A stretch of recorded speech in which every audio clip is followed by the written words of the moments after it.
అయితే ఇప్పుడు జబర్దస్త్ గురించి నేను ఒక్క ఎపిసోడ్ చూడలేదు, కాకుంటే చాలా విన్నది ఏంటంటే దాని చుట్టూ బోల్డని కాంట్రవర్సీస్ ఉంటాయి, వాదాలు ఉంటాయి, వివాదాలు ఉంటాయి, ఆ కామెడీ పేరుతో జరిగేటువంటి అరాచకాలు అనేవి కనిపిస్తుంటాయి అనేది చాలా వరకు ఇప్పుడు అవుతున్నటువంటి ఇష్యూస్లో సోషల్ మీడియా ఏదన్నా ఎవడన్నా బూతులు మాట్లాడిండు, బాడీ షేమింగ్ చేసిండు, డార్క్ కామెడీ అన్నాడంటే జబర్దస్త్లో లేవా? డార్క్ కామెడీ ఉండదు జబర్దస్త్లో, కాక బాడీ షేమింగ్ ఉంటుంది కదా. బాడీ షేమింగ్ అంటే ట్రెండింగ్ నడుస్తుంది మేడం, ప్రస్తుతానికి ఉన్న ట్రెండింగ్ అది. కానీ ఇక్కడ అరాచకాలు కూడా ఉండవు జబర్దస్త్లో. ఇక అట్లా పుట్టిస్తారు అనుకోండి జబర్దస్త్ మీద ఉన్న, ఎందుకంటే కొన్ని మంది ఏం చేస్తారంటే రివర్స్ ఉంటారు కదా మేడం, ఈ షో మంచిగా ఉంది అంటే దాని మీద ఏదైనా బురద జల్లాలని ఉంటారు కదా కొంతమంది, అలా ఉంటాయి. కానీ జబర్దస్త్ లేకుంటే ఒక 100-200 మంది లేరు మేడం ఈరోజు ఆర్టిస్టులు, ఓన్లీ ఆర్టిస్టులు చెప్తున్నా.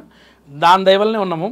ఒకప్పుడు జంజాల గారి వల్ల ఎంతోమంది కామెడియన్స్ పుట్టారు, తర్వాత ఈవి సత్యనారాయణ గారి వల్ల ఎంతోమంది మన తెలుగు ఇండస్ట్రీ సస్యశ్యామలంగా ఉండే కామెడియన్స్ తోటి. వీళ్ళందరూ ఇద్దరు లేని తర్వాత వచ్చిన జనరేషన్ జబర్దస్త్. మల్లెమాల సంస్థ లేకుంటే ఇంతమంది కామెడియన్స్ లేరు మేడం. నేను జబర్దస్త్ వాళ్ళని చాలా సినిమాలలో అయితే కామెడీ తగ్గిపోయింది ఉన్నమాట చెప్పాలంటే జబర్దస్త్ వచ్చిన తర్వాత. ఇప్పుడు ఎందుకంటే జబర్దస్త్ స్కిట్లే చాలా వరకు సినిమాల్లో కూడా కనిపిస్తున్నాయి, వాళ్ళు ఎట్లా యాక్ట్ చేస్తున్నారు జబర్దస్త్ లో సేమ్ అదే యాక్టింగ్, అట్లాంటి డైలాగులు, అదే గెటప్ తో ఇందులో కూడా ఉన్నారు అనేది వస్తుంది కదా. కానీ ఏదైనా కానీ మంచి ఆపర్చునిటీ మేడం మా అందరికంటే. నేను ఇంకా ఒక జబర్దస్త్ లేకుంటే ఈ రోజు కూడా ఫోటోలు పట్టుకొని తిరుగుతూనే ఉంటుండే ఇంకా ఇండస్ట్రీలో, ఇంకో రోజు వస్తుంది. కానీ జబర్దస్త్ వల్ల మాకు దేవుడి వల్ల మంచి పేరైతే వచ్చింది మేడం నాకు, కానీ చాలా మంది అంటే నేను గొప్ప ఏం కాదు, నేను 3rd ప్లేస్లో ఉండొచ్చు జబర్దస్త్లో, 1st, 2nd ప్లేస్లో చాలా మంచి వాళ్ళు ఉంటారు. అట్లయినా కానీ ఈరోజు నాకు ఇంటర్వ్యూ దగ్గర పిలిచారంటే గ్రేటే కదా. ఇప్పుడు డార్క్ కామెడీ పేరుతో జరుగుతుంది. డార్క్ కామెడీ అంటే మీకు అర్థం కావట్లేదు రా బై, డార్క్ కామెడీ అంటే ఇది అనుకుంటూ లేటెస్ట్గా వచ్చి ప్రణీత్ హనుమంతు ఇష్యూ మనం చూసినాం, లేటెస్ట్గా జరిగింది, చివరికి అరెస్ట్ అయినప్పటికీ కూడా డార్క్ కామెడీ అంటే దాన్ని ఒక ఈ జనరేషన్ జెడ్ వాళ్ళు వాడుతున్నది, మనలాంటి వాళ్ళకి అది అర్థం కాదు అనేది మన మీద ముద్రున్నప్పటికీ ఎదుటివాడు ఎంత హర్ట్ అవుతున్నాడు, ఎంత అఫెండ్ అవుతున్నాడు, ఇవన్నీ ఆలోచించకుండా చేస్తున్నారు కదా.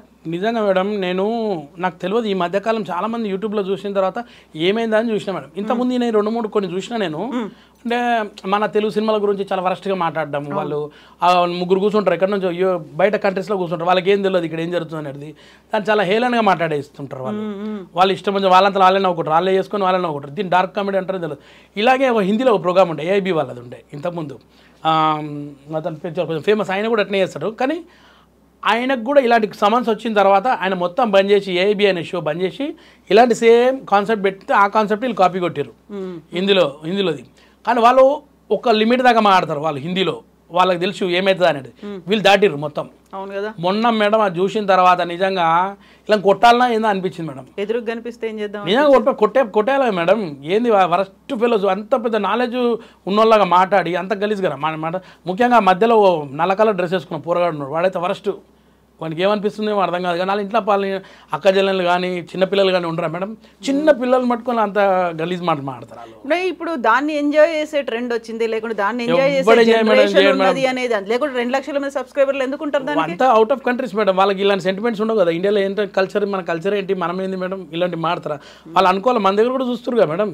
అవును, అన్ని పుట్టి పెరిగి ఈయనే కదా, దీన్ని మైండ్లో పెట్టుకొని చేయాలి. కానీ నువ్వు అవుట్ ఆఫ్ కంట్రీలో ఉన్న సబ్స్క్రైబర్స్ సంతోషపడిపోతే చాలనుకుంటే ఇట్లనే ఉంటుంది. ఒక్కటే పోయిందిగా ఉన్న వాల్యూ అంతా ఉన్న ఇజ్జత్ అంతా పోయిందిగా వాడిది. వాడు ఎన్నో ఇంకా వాడికి సినిమాలు చేసిండు, మన తెలుగు సినిమాలను తిడతారు వీళ్ళకే ఇస్తారు వేషాలు కూడా, ఎవరైతే తిడతారో వాళ్ళకే ఇస్తారు. ఈ స్ట్రగ్లర్స్కి పట్టించుకోరు ఎవరు కూడా. ట్రెండింగ్లో కదా మేడం వాళ్ళంతా. అదే నేను అనేది, ఇప్పుడు ఒక ఇన్ఫ్లుయెన్షియర్స్ పేరుతో వచ్చినది, ఇప్పుడు షోస్ చేసిండ్రు, లేకుంటే ఇట్లాంటి ఈవెంట్స్ చేసిండ్రు, ఇంకోటి ఏదో యూట్యూబ్ పెట్టుకుని వాళ్ళు చేసిండ్రు, వాళ్ళు ఏంటంటే జనాల్లో ఎక్కువ నానుతున్నారు, అరే బై ఇన్ని పెట్టుకుంటే మనకి ఇంకెక్కువ వ్యూస్ వస్తాయేమో అనేది, పాపులారిటీ వస్తుంది చూస్తారు. కానీ అసలు లోపల కంటెంట్ చూస్తలేదు చూడు. ఇప్పుడు బయటపడ్డాడు, ఇప్పుడు మేము ఎందుకు పెట్టుకున్నాం రా అని ఇప్పుడు ప్రొడక్షన్ హౌస్ చెప్తుంది అది. అవును కదా, మరి అది బ్యాడ్ రిమార్క్ అనేది ఉండిపోతుంది కదా, బ్యాడ్ రిమార్కే కదా. ఆ సినిమా కూడా చూడరు ఎవరు కూడా. ఖచ్చితంగా ఇప్పుడు మనకి సినిమాల్లో ఎవరు కావాలనేది చూడాలి, ఆ తర్వాత షోస్లో ఎవరున్నారు ఏంటిది అనేది, జస్ట్ వాళ్ళకి పర్ఫార్మెన్స్ బాగుందా, వాళ్ళకి టాలెంట్ ఉందా, ఇది కాదు కదా, క్యారెక్టర్ ఏముంది అనేది కూడా చూసుకోవాలి కదా. అవి చూడరు మేడం. వాడికి ఆ రోజు ఎంతమంది సబ్స్క్రైబర్స్ వచ్చారు, ఎన్ని వ్యూస్ పోయినాయి, అవి వింటే సరిపోయింది. ఇప్పుడున్న ట్రెండింగ్ అది నడుస్తుంది. అది వేస్ట్ మేడం. ఎంతైనా కానీ ఇప్పుడు పెద్ద పెద్ద యాక్టర్లు మన వాళ్ళు ఎంతమంది ఉన్నారు మేడం, వాళ్ళు ఎట్లా ఇన్ని రోజుల దాకా వచ్చారు, టాలెంట్ పోయిందే కదా మేడం. ఆ టాలెంట్ లేకుంటే ఇట్లే ఉంటుంది. టాలెంట్ లేకుంటే ఇంతే అయిపోయి క్లోజ్, వాళ్ళ లోపల వెళ్ళిపోయినట్టే కదా. ఇప్పుడు బిగ్ బాస్ మీద కూడా ఇట్లాంటిదే వస్తుంటది కదా, చాలా వరకు దాన్ని నిషేధించాలి, లేదు బ్యాన్ చేయాలి, డే టైంలో మీరు చూపిస్తున్నారు, అర్ధరాత్రి చూపించుకునే షోస్ లాగా ఇది కూడా వేసుకుంటే బాగుండేదని కోర్టుల దాకా వెళ్ళిన వాళ్ళు ఉన్నారు కదా, దానికి ఏం చెప్తారు మీరు? బిగ్ బాస్లో మేడం కొన్ని లిమిట్స్ ఉన్నాయి కదా మేడం, వాళ్ళు చెప్పి పంపిస్తుండొచ్చు ఇలాంటి తప్పుడు మాటలు కానీ ఎడిటింగ్లో వస్తాయి. ఒకవేళ మనం ఓటీటీలో లైవ్లో ఉన్నది కాబట్టి అది కూడా ఎడిటింగ్ అవుతుంది కదా, అది కూడా తెలిసిపోతుంది. 24 గంటలది మనకు గంట సేపు వస్తుంది కాబట్టి ఎడిటింగ్ అయి వస్తుంది. సేమ్ బిగ్ బాస్ హిందీలో కానీ వాటిలో వాళ్ళ హద్దులు దాటిరు వాళ్ళు కూడా, వాళ్ళకు ఉంటుంది హిందీలో, కానీ అది మొత్తం ఇండియా లెవెల్లో ఉంది కాబట్టి దాన్ని ఏం చేయలేకపోతుండొచ్చు వాళ్ళు. కానీ మన తెలుగులో అయితే ప్రస్తుతానికి అయితే రాలేదు. ఈసారి మనం ఇంకా కొత్తగా ఏమైనా ఎలివేట్ చేద్దామని అట్లా చేస్తే మాత్రం సేమ్ ఇట్నే ఉంటుంది, సెన్సేషన్ చేద్దాం.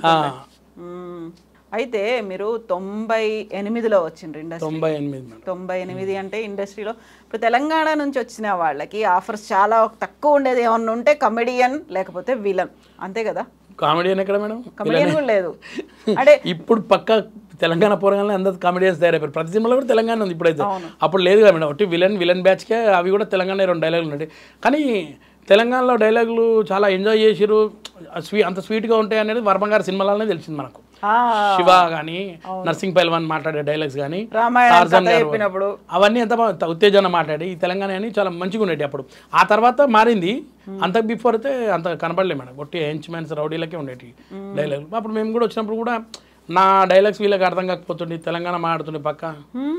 ఇక కానీ నా లక్ ఏంటంటే మేడం, నాకు ఇచ్చిన వాళ్ళందరూ ఆంధ్ర వాళ్ళే, మంచి మంచి క్యారెక్టర్లు ఇచ్చిన వాళ్ళందరూ కూడా.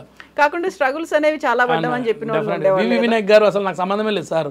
ఆ సారు అన్ని సినిమాలు చేసిన, ఆది ఫ్రెండ్స్ క్యారెక్టర్లు అప్పుడు అన్నీ తీసుకొని ఇచ్చాడు. అటు నాగేశ్వర రెడ్డి గారు కొంతమంది ఉన్నారు మేడం అప్పుడు మంచిగా. సురేందర్ రెడ్డి గారు అయితే ఇక చెప్పనవసరం లేదు, నన్ను తీసుకొచ్చిన ఆయన ఉన్నాడు. ఇంకా చాలామంది మేడం డైరెక్టర్స్ అప్పుడు ఇచ్చారు నాకు. ఇప్పుడు మీరు మీ ఆవిడ, మీరేమో టాలీవుడ్, మీ ఆవిడేమో బాలీవుడ్. బాలీవుడే అంటారు వాటిని, హిందీ సినిమాల్ని బాలీవుడ్ అనుకుంటే ఏమంటారు చెప్పండి? కరెక్ట్, కానీ అప్పట్లో బాలీవుడ్ గొప్ప, కానీ ఇప్పుడు లేదు మేడం.